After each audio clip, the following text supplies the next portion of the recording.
நேத்து கொளத்தூர்ல ஒரு சம்பவம். தரமான, சிறப்பான சம்பவம். தாவேகா தரப்புல பொதுக்கூட்டம் போட்டிருக்காங்க. போட்டு பேசியிருக்காங்க. கொளத்தூர் தொகுதியில. முதல்வர் அவர்களுடைய தொகுதியில அவ்வளவு கூட்டம். அந்த கூட்டத்துக்கு நடுவுல ஆதவர்ஜுனா பேசின பேச்சு இருக்கே, எப்பா! அப்படின்ற மாரி. கரூர்ல ஆரம்பிச்சு கடைசியா ரஜினி அவர்களுடைய சர்ச்சை கருத்து வரைக்கும் நேத்து பேசி அதுக்கு ஒரு சிம்பிளான ஒரு சொல்யூஷன் குடுத்துட்டாங்க. அவர் ரஜினி அவர்கள பத்தி இப்படி பேசிட்டாரே அப்படின்னு பொங்குன இதே மீடியாக்கள், அவர் அதுக்கு நேத்து மன்னிப்பு கேட்டதையும் பொங்குவாய்ங்களான்னு கேட்டா, ஏன்னா வேற மாரி நரேட்டிவ். ரஜினி ரசிகர்களை மடைமாற்றம் செய்யறதுக்கு அப்படி வந்து ஒரு உருட்டு உருட்டி, வேற மாரி பெரட்டி கொண்டு வந்து இங்க போட்டிருக்காங்க. என்னதான் நடந்தது அப்படின்னு பார்த்தீங்கன்னா, கரூர் சம்பவத்துல செந்தில் பாலாஜி அவர்கள போட்டு பொலன்னு பொளந்தது மட்டும் இல்லாம, நேத்து சிபிஐ விசாரணைக்கு போனாரே, என்ன ஆச்சு? ஏதாச்சுன்னு ஏதாவது ஒரு மீடியா விவாதிச்சுதா? விஜய் அவர்கள் அங்க போறாருன்ன உடனே இப்படி இருக்குமா, அப்படி இருக்குமா, அங்க போறாரு, இங்க போறாரு, ஏன் முன்னாள் போறாரு, ஏன் காலையில சீக்கிரம் போறாரு, இதெல்லாம் கேட்டவங்க செந்தில் பாலாஜி என்ன கேட்டாங்க, என்ன கேள்வி கேட்டாங்க, இந்த மாதிரி ஏதாவது கேட்டாங்க? யாரும் பேசல. இது ஒரு விவாதமே ஆகல. இதுதான் இந்த ஊடகங்களுடைய நேர்மை தன்மையை விளக்குகிற ஒரு விஷயம். சரி, இப்போ ரஜினி அவர்களுடைய விஷயத்துக்கு வருவோம். ரஜினி அவர்கள் அரசியலுக்கு வரேன்னு சொன்ன போது மிரட்டியதை திமுகன்னு பேசினாரு. மிரட்டியது திமுகன்னு பேசினவர் எங்க இருந்தார் அப்போ அப்படின்னா திமுகல தான் இருந்தார். திமுகவுக்கு வேலை செஞ்சுட்டு இருந்தாரு. விசிகா கூட இருந்தாரு. இதெல்லாம் நமக்கு தெரிஞ்ச விஷயம் தான். இவ்வளவும் பண்ணியிருந்து அவங்க பண்ணத அவங்க கூட இருந்த ஒருத்தர் இங்க சொல்றாரு அப்படின்னும் போது அதுல என்ன உண்மைத்தன்மை இருக்குன்னு பார்க்காம, ரஜினி அவர்கள் இப்படி பேசிட்டாரே, ரஜினி என்ன பயந்தவரா, உங்க ஆளு எப்படிப்பட்டவர் தெரியுமா அப்படின்னு பொங்குறவங்க எல்லாம், ஏய் அவர் ரஜினி பயந்துட்டாருன்னு சொல்லடா, திமுக மிரட்டும்டா, இந்த மாதிரி இன்னைக்கு விஜய் அவர்களை கடிச்சு கொதற இந்த வாய்கள் தான் இன்னைக்கு ரஜினி அவர்களையும் கடிச்சு கொதறிச்சுடான்னு எடுத்து சொல்ல வந்தாரு. அது எப்பவும் நம்மளுக்கு அந்த லாகிங் இருக்கு. எல்லா இடத்துலயும் அந்த ஒரு சொல்ல வந்ததை முழுசா சொல்லாம அது கட் ஆகிற லாகிங் நிறைய பேருக்கு இருக்கும். அது வந்து ஆதவனுக்கு இருக்கு. அதை தான் நேத்து ஃபுல்லா பொறுமையா நிறுத்தி நிதானமா எங்கேயும் விட்டுறக்கூடாதுன்னு எல்லாத்தையும் சேர்த்து வச்சு சொன்னார். நான் ஒரு வார்த்தை சொல்லிட்டேன்னு இவ்வளவு பொங்குறீங்களே, அன்னைக்கு நீங்கெல்லாம் இன்னைக்கு பொங்குறவங்க எல்லாம் என்ன பேசுனாங்கன்றதை எடுத்து பசங்க போட்டுக்கிட்டு இருக்காங்க இல்லையா, அந்த காணொலி எல்லாம் பாக்குறீங்களா ரஜினி ரசிகர்களே அப்படின்னு கேட்கிறாரு. அவர்களுக்கே இதெல்லாம் மறந்து போச்சு. இப்ப ஆதவ் பேசுனது இவங்க கிளப்பி விட்டோன்னே அதெல்லாம் பூரம் கிளம்புற மாதிரி கிளம்பிடுச்சு. ஏன்னா எதையோ தேடி தோண்ட போனா அங்க என்னென்னவோ கிளம்புதுன்ற மாதிரி பல விஷயங்கள் கிளம்பி அதிரி புதிரியா போட்டு உடைச்சிருச்சு. இன்னும் 2 விஷயத்த வந்து அங்க உடைச்சாரு. என்ன சொன்னாருன்னா, ரஜினி ரசிகர், ரஜினி மன்றத்துல இருந்து இங்க தாவேகாவுல இணைஞ்சிருக்கக்கூடிய அசோக் அவர்களை கூப்பிட்டு அவர் விஜய் அவர்களோட பேசின விஷயங்கள்லாம் வந்து பகிர்ந்திருந்தாங்க. ஸோ அந்த இடத்துலயே தெரியுது ரஜினி அவர்கள் மேல அவர் எந்த அளவுக்கு விஜய் மரியாதை வச்சிருக்காரு அப்படின்றது தெள்ளத் தெளிவா தெரியுது. ஸோ அங்கேயே அங்க சொல்லிட்டாங்க.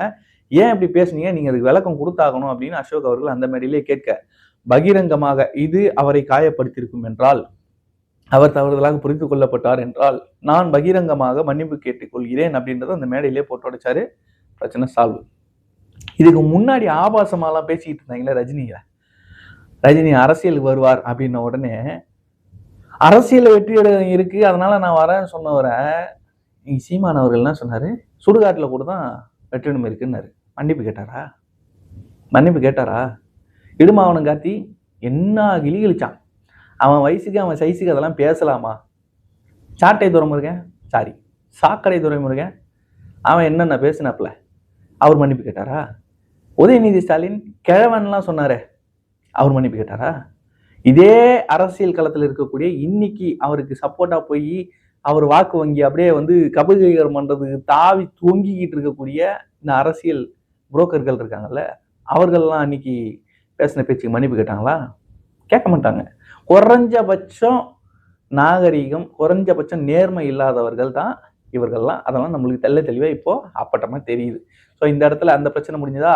2வது விஷயம், தனித்து தானா போட்டு 234 தொகுதியிலையும் போட்டு உடைச்சிட்டாரு.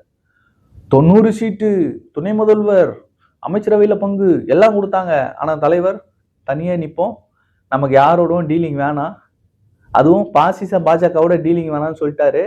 தனிதான் நிக்க போறோம். 234 தொகுதியில நம்ம தான் வந்து வேட்பாளரை போட போறோம், நம்ம கட்சி தான் நிக்க போகுது அப்படின்றத ரொம்ப தெளிவுபடுத்திட்டாரு. உறுதியா இருக்காருன்றதை ஆதவர்ஜுனா போட்டு உடைச்சாரு. இங்க பேசினாருன்னு சொன்னதும் செய்திகள்ல வந்தது. இப்போ இவர் 234 தனித்து போட்டின்றதையும் இவர் உறுதிப்பட சொல்றாரு. இந்த ஜெனரல் ஸ்டேட்மெண்ட்டை வச்சுக்கிட்டு இதுதான் நடக்கும் அப்படின்றத நம்ம முடிவுக்கு வர வேண்டாம். பட் ஆனா இன்றைய நிலையில இதுதான் நிலை. இதை தாண்டி நிறைய விஷயங்கள் பேசினாங்க. கரூர் விசாரணை, கரூர் பலி, அவர் வந்து என்ன சொன்னார் முதல்வர், நீங்க என்ன செய்றீங்க? கொளத்தூர்ல திரும்ப நின்னு அவர் வந்து ஜெயிச்சிருங்க பார்க்கலாம் ஸ்டாலின் அவர்களே அப்படின்னு சொல்லி டைரக்ட்டா வந்து அ ஒரு சவால் விட்டது. இதெல்லாம் வந்து ஒரு மிகப்பெரிய ஒரு டாக்கா இன்னைக்கு பொலிட்டிக்கலா வந்து ஸ்டார்ட் ஆகியிருக்கு. இந்த டாக் தொடர்ந்து 2026ல இப்போ ஏப்ரல் 23 டேட் அனௌன்ஸ் பண்ணிட்டாங்க. அனௌன்ஸ் பண்ணதுக்கப்புறம் நிறைய விஷயங்கள் போயிட்டு இருக்கு. நம்மளும் அந்த எலெக்ஷன் கோட் ஆஃப் கான்டாக்ட்னா என்ன? அதில இருக்கக்கூடிய ரூல்ஸ் அண்ட் ரெகுலேஷன்ஸ்லாம் என்ன? எதெல்லாம் பின்பற்றணும்? எதெல்லாம் செய்யணும்? செய்யக்கூடாது? எல்லாத்தையும் நம்ம விரிவா பார்க்க போறோம் அடுத்தடுத்த காணொளிகள்ல. ஸோ தொடர்ந்து காணொளி போடணும்னு நானும் முயற்சி பண்றேன். வேலை பளு. அதனால வந்து தொடர்ந்து போட முடியல, தொடர்ந்து பேச முடியல. ஸோ தாவேகா மத்தியில இத்தனை நாள் இருந்துகிட்டு வந்த பல விஷயங்கள் சிபிஐ விசாரணை முடிச்சுட்டு விஜய் நான் வெளியே வந்து அந்த பிரச்சாரம் தோணியில வந்து கையசைச்சு கார் மேல நின்றுகிட்டு வந்தது. தமிழ்நாட்டில் அடுத்த பிரச்சார களம் எந்த அளவுக்கு சூடு பிடிக்குது அப்படின்றத நம்ம ஒவ்வொரு நாளும் பார்த்துக்கிட்டே இருக்கோம். ஸோ நிறைய விஷயங்கள் புதுசாக ரூல்ஸ் எல்லாம் கொண்டு வந்திருக்காங்க எலெக்ஷன் கமிஷனில். ஸோ இது வரைக்கும் இந்த பர்மிஷன்ஸ்லாம் வந்து நம்ம நேரில் லெட்டர் கொடுத்து வாங்குற மாதிரி இருந்தது. இது வரைக்கும் எலெக்ஷன்ஸில் பர்மிஷன்ஸு அஃபிடேவிட் போடுறது கூட நம்ம நாமினேஷன் போடுறது கூட நேரில் போய் போடுற மாதிரி தான் இருந்தது. ஸோ இந்த முறை அதையும் ஆன்லைனில் கொண்டு வந்திருக்காங்க. பர்மிஷன்ஸ் வாங்குறதையும் ஆன்லைனில் கொண்டு வந்திருக்காங்க. நீங்கள் ஏதாவது கம்ப்ளைண்ட் ஃபைல் பண்ணணும், ஏதாவது இல்லீகல் ஆக்டிவிட்டிஸ் நடக்குது, அந்த இடத்துல அதை வந்து பொதுமக்களாவோ இல்லை மாற்று கட்சியினராவோ நீங்கள் வந்து ஒரு கம்ப்ளைண்ட்டாக ஃபைல் பண்ணணும் அப்படின்னாலும் அதற்கான போர்ட்டலையும் வந்து ஆன்லைனில் கொடுத்துருக்காங்க. ஸோ இந்த மாதிரி நிறைய விஷயங்கள் ஆன்லைனில் கொண்டு வந்ததுனால எல்லோரும் விசிபிளாக பார்க்கக்கூடிய அளவில் இந்த ஒரு தேர்தல், இந்த வேட்புமனு இது எல்லாமே இருக்க போகுது. ஸோ எல்லாத்தையும் நம்ம ஒன்றொன்னா அனலைஸ் பண்ணுவோம். அண்ட் தென் எதெல்லாம் செய்யணும், செய்யக்கூடாது, தாவேகா தொண்டர்கள் பின்பற்ற வேண்டியது என்ன, சின்ன சின்ன ரூல்ஸ் அண்ட் ரெகுலேஷன்ஸ் தான். ஏன்னா நம்மளுக்கு அந்த லா தெரியல அப்படின்னா நம்மளுக்கு ஈஸியாக தலையில் மிளகா அரைச்சிட்டு போயிடுவாங்க. இன்னைக்கு காலையில் கூட ஒரு கால் வந்தது. வீடுகளில் வரையப்பட்ட சுவர் விளம்பரங்களை அழிக்கிறாங்க.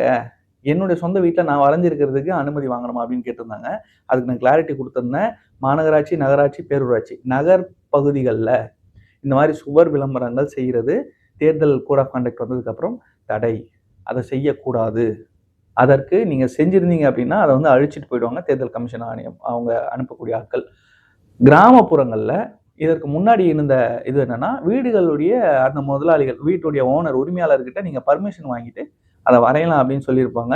இப்போ அந்த வீட்டு உரிமையாளர்கிட்ட பர்மிஷன் வாங்கியிருந்தாலும் தேர்தல் ஆணையத்தில் நீங்கள் வந்து பர்மிஷன் வாங்கிட்டு அதை வரைஞ்சிக்கலாம் அப்படின்றத சொல்கிறாங்க. ஏற்கனவே வரையப்பட்ட இடங்கள்ல அழிக்கிறதுக்கான வேலையை செஞ்சுக்கிட்டு இருக்காங்க அப்படின்னு சொல்லி கேட்டிருந்தாங்க. ஸோ அது ஒரு கிளாரிட்டி. ஸோ இந்த மாதிரி நிறைய விஷயங்கள் தேர்தல் சம்பந்தமாக நம்ம என்ன செய்யலாம் செய்யக்கூடாது அப்படின்றது இருக்கு. ஸோ 2ஆம் கட்டமாக தான் நம்மளுக்கு போகுது. 23 ஏப்ரல் அந்த நாளை குறித்து வச்சுக்கிங்க. நீங்கள் உலகத்தில் எங்கே இருந்தாலும் அந்த நாள் இங்கே வந்து ஓட்டு போடக்கூடிய ஒரு வேலையை தயவு செஞ்சு பாருங்கள். அது யாருக்கு ஓட்டு போகிறீங்களோ ஆனால் ஓட்டு போடுங்க. அது ரொம்ப முக்கியம். இந்த காணொலியை பற்றி உங்களுடைய கருத்துக்களை கமெண்ட்டில் சொல்லுங்கள். நன்றி. நான் வேலூரன் கேஆர்.